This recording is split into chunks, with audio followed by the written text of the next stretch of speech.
Hello दोस्तों, कैसे हैं आप सब लोग। आज मैं एक एक्सेल की पूरी सीरीज़ बना रहा हूँ जिसके मैं अंदर में जीरो से लेकर के एडवांस लेवल तक की सारी चीज़ों के बारे में बताने वाला हूँ। अगर आप भी एक्सेल सीखना चाहते हैं और एक्सेल के एक्सपर्ट बनना चाहते हैं तो अभी मेरे चैनल को सब्सक्राइब कीजिएगा और नोटिफिकेशन आइकन को ऑल पर सेट कर दीजिएगा। तो चलो स्टार्ट करते हैं अपनी वीडियो को, चलते हैं कंप्यूटर स्क्रीन पर।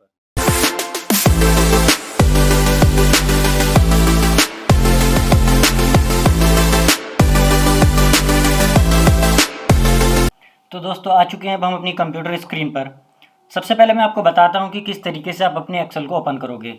एक्सेल ओपन करने के लिए आपको क्या करना है, इधर कॉर्नर में आ जाना है। यहाँ पर आपको एक स्टार्ट बटन दिखेगा, यहाँ पर आपको क्लिक करना है और इसके बाद सिंपली आपने क्या करना है, यहाँ पर टाइप करना है एक्सेल, EXCEL।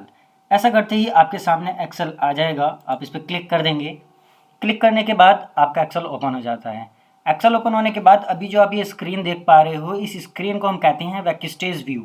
बैकस्टेज व्यू का काम होता है कि आपकी कुछ पुरानी रीसेंट फाइल दिखाना या फिर कोई टेम्पलेट्स आपको यहाँ से चाहिए तो आप कोई भी टेम्पलेट्स यहाँ से ले सकते हैं। फिलहाल हम एक नई फाइल बनाना चाह रहे हैं तो उसके लिए हम चलते हैं सीधा ब्लैंक डॉक्यूमेंट्स पर। यहाँ आ जाने के बाद ये पूरी तरीके से ओपन हो चुका है। सबसे पहले हम इसका थोड़ा सा ओवरव्यू ले लेते हैं। ओवरव्यू से मतलब यहाँ पर जो आप ऊपर ये देख पा रहे हैं, होम, इंसर्ट, लेआउट, इन सब चीज़ों को हम कहते हैं टैब। यहाँ पर ये जो भी चीज़ें दिख पा रही हैं इन सबको हम टैब बोलेंगे। टैब के बाद इधर आपको मिलता है नीचे क्लिपबोर्ड, फॉन्ट, पैराग्राफ, इस सबको हम कहते हैं ग्रुप्स। जैसे इसमें मिलता है आपको clipboard, font, alignment, number, style, cells और एडिटिंग। ये सारी चीज़ें क्या है, हमारा ग्रुप्स कहलाती हैं। इसके नीचे आप आओगे तो ये जो बार आप देख पा रहे हैं इसको हम कहते हैं फॉर्मूला बार, और इधर की तरफ होता है आपका नेम बॉक्स। आप यहाँ पर अगर कहीं पर भी क्लिक कर देते हैं, किसी भी बॉक्स पर क्लिक करते हैं तो इसको बॉक्स नहीं बोलेंगे, ये बात ध्यान रखेंगे आप। इन सबको सेल बोलते हैं। अगर आप किसी भी सेल पर क्लिक करते हो तो आप देखते हो कि उसका नाम यहाँ पर आपको शो होने लगता है, तो इसीलिए हम इसको कहते हैं नेम बॉक्स। दूसरी बात, इधर की तरफ जो देख पा रहे हैं ABCD, ये जो आप पूरी सीरीज देख पा रहे हैं इन सबको हम कहते हैं कॉलम नेम। ये पूरा का पूरा एक कॉलम होता है।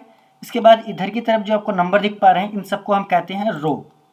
ये हमारे रो नंबर हैं, ये सारी हमारी रोज कहलाती हैं। अगर मैं टोटल रो की बात करूं तो टोटल रो हमारी इसके अंदर होती हैं 10,48,576। इन सबको चेक करने के लिए आप अपने कीबोर्ड से कंट्रोल के साथ एरो की प्रेस कर देंगे तो ऐसा करते ही आप सीधे सबसे नीचे लास्ट में पहुंच जाते हैं, जहां पर आपको दिख जाता है टोटल रोज हमारी कितनी है, 10,48,576।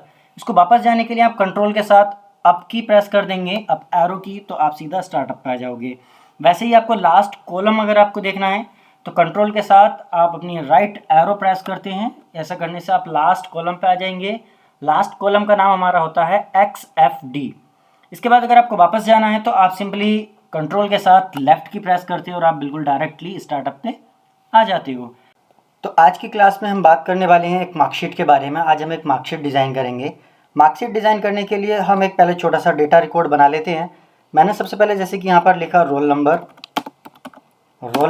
अब मुझे आगे नेक्स्ट सेल में जाना है, तो नेक्स्ट सेल में जाने के लिए आप चाहो तो अपने कीबोर्ड से इस तरीके से टैब की प्रेस करके आगे आ सकते हो, या फिर आप अपने माउस से भी क्लिक करके आगे आ सकते हो। तो मैं जल्दी से एक छोटा सा रिकॉर्ड बना लेता हूँ। मैंने यहाँ पर लिखा है, अभी आप देख पा रहे हैं मैंने यहाँ पर एक सब्जेक्ट का नाम लिखा है सोशल साइंस। सोशल साइंस लिखने के बाद आप देख पा रहे हैं कि ये बाकी सारे तो सब्जेक्ट मेरे एक सेल के अंदर आ गए हैं, लेकिन ये सोशल साइंस मेरा इस सेल से थोड़ा सा बाहर जा रहा है। इसके लिए आपको क्या करना होगा, आपको सिंपली इस कॉलम के ऊपर आ जाना है। जैसे कि हमारा एक कॉलम है G, तो हम इस G कॉलम के ऊपर आएंगे, इस पर इस तरीके से क्लिक करेंगे और थोड़ा सा इसके आगे आएंगे। यहाँ पर आपको मिलेगा टू हेडेड एरो, यहाँ हमारा टू हेडेड एरो आ जाता है, इसको टू हेडेड एरो कहते हैं। और यहाँ पर क्लिक करके बस इसका थोड़ा सा विड्थ बढ़ा लेंगे, इस तरीके से इसको एडजस्ट कर लेंगे। यहाँ पर मेरा आ चुका है। इसके बाद मैंने सिंपली यहाँ लिखना है टोटल, मुझे टोटल चाहिए इन सभी का, तो यहाँ से टोटल ले लेते हैं। इसके बाद मुझे इसके अंदर से मैक्सिमम मार्क्स निकालने हैं, तो मैं मैक्स भी लिख लेता हूँ, मैक्स। उसके बाद मैंने लिखा यहाँ पर MIN, और उसके बाद मैंने लिखा यहाँ पर MIN। मैक्सिमम और मिनिमम ये दो बार आ गया, कोई नहीं, मैं इसको एक बार कट कर देता हूँ। अब जल्दी से एक रिकॉर्ड बना लेता हूँ मैंने यहाँ से एक रिकॉर्ड बना लिया है। जैसे कि मैंने यहाँ एक रोल नंबर दे दिया। सबसे पहले स्टार्टिंग में मैंने रोल नंबर दिया है 101 से मैं स्टार्ट कर रहा हूँ। उसके बाद यहाँ पर मैंने एक नाम लिखा, कोई भी एक नाम ले लेते हैं। मैंने लिखा यहाँ पे अनमोल, और अनमोल के मार्क्स दे देते हैं। इसके हिंदी में मार्क्स आए हैं 77, उसके बाद कुछ इस तरीके से हम यहाँ पर एक मार्क्स रैंडमली डेटा हम यहाँ पर तैयार कर रहे हैं। टोटल अभी नहीं करना है, टोटल हम फॉर्मूले से करेंगे। इसके बाद आपको नीचे जाने के लिए आप कीबोर्ड से एंटर प्रेस करें, आप स्टार्टअप पे आ जाओगे। तो यहाँ पर हम एक दूसरा भी रिकॉर्ड दे देते हैं, जैसे यहाँ मैंने लिख दिया है मोहन, और एक ये डेटा मैं इसको तैयार कर लेता हूँ जल्द से।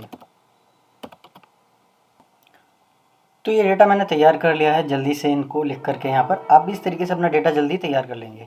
अब हमें बात कर रहे हैं यहाँ पर फॉर्मूले की। सबसे पहले हमें यहाँ पर एक फॉर्मूला लगाना है इसको टोटल करने के लिए, कि इस बच्चे के अनमोल के टोटल कितने मार्क्स आए हैं, उसका हम यहाँ टोटल लेना चाहते हैं। तो कोई भी फॉर्मूला लगाने से पहले सबसे पहले आपको इक्वल लगाना होता है। तो आप अपने कीबोर्ड से इक्वल की प्रेस करेंगे। इक्वल लगाने के बाद इसको टोटल करने का जो फॉर्मूला होता है वो होता है हमारा सम। यहाँ पर हम सिंपली करेंगे सम, SUM। आपने सम लिखना है। सम के बाद यहाँ से आप ब्रैकेट स्टार्ट करोगे। ब्रैकेट स्टार्ट करने के बाद अभी क्या कह रहा है, नंबर 1, पहला नंबर बताइए जो आप इसको सम करना चाह रहे हैं। तो पहला नंबर जैसे कि यहाँ पर हमें मिल पा रहा है, ये है हमारा पहला नंबर। तो यहाँ पर से मैं ये नंबर दे देता हूँ। आपने क्या करना है, उसका सेल का एड्रेस देना है, वहाँ पर वैल्यू नहीं देनी है, बात याद रखनी है। अगर आप वैल्यू दे दोगे तो दिक्कत आएगी।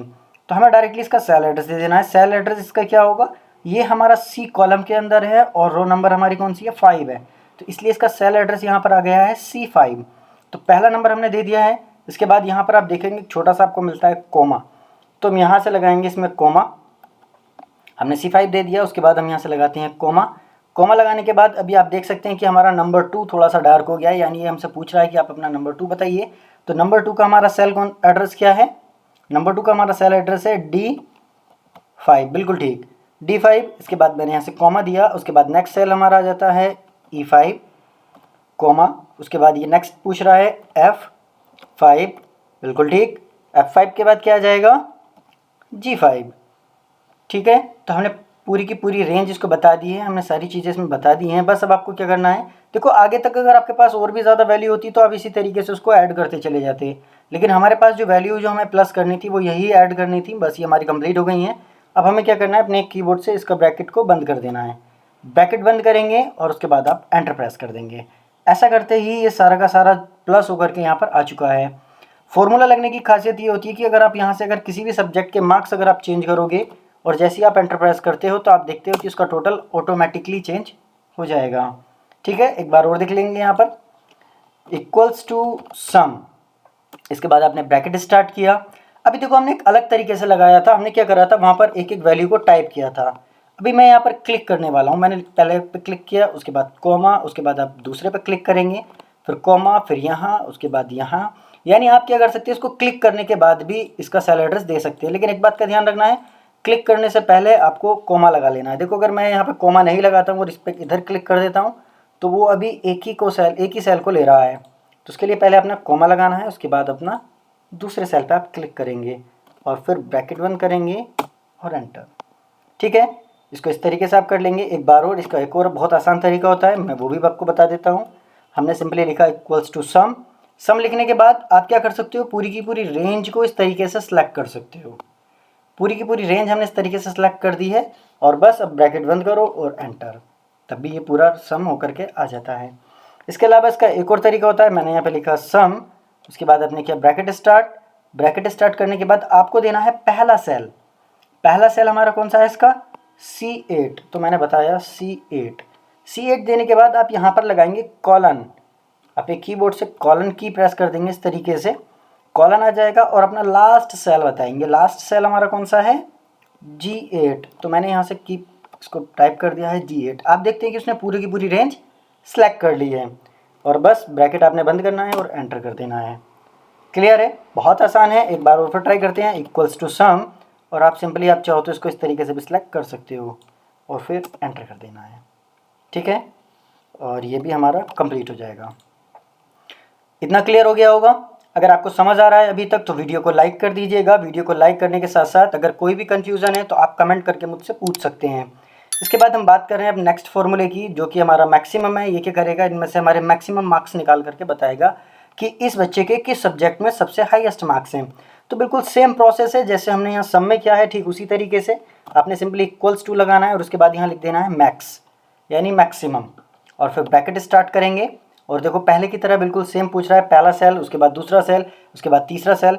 तो यहाँ पे मैं जल्दी जल्दी इसको सिलेक्ट कर लेता हूँ, पहले ये फिर ये और इस तरीके से। और अब आपने नहीं करना है क्योंकि सब्जेक्ट्स की बात हो रही थी, बस अब ब्रैकेट बंद करो और एंटर कर दो। अब आप देख सकते हैं 89 इसके मैक्सिमम मार्क्स हैं यहाँ पर। अगर आप यहाँ से किसी भी एक सब्जेक्ट में इसके मार्क्स कम या ज़्यादा करते हैं, मान लो यहाँ मैंने 99 कर दिया है, तो आप देख सकते हैं 99 ही मैक्सिमम यहाँ पर ही निकाल करके बता रहा है। ठीक, एक बार और देखते हैं। यहाँ पर मैंने लिखा है यहाँ पर सिंपली मैक्स ब्रैकेट स्टार्ट, और उसके बाद आप इसको ऐसे सेलेक्ट करके भी बता सकते हो, ये हो जाएगा। तो इसके बाद नेक्स्ट आ जाता है मिनिमम। मिनिमम भी बिल्कुल सेम है, इसी की तरह MIN लिखना है और आप सिंपली इसको सिलेक्ट कर सकते हो।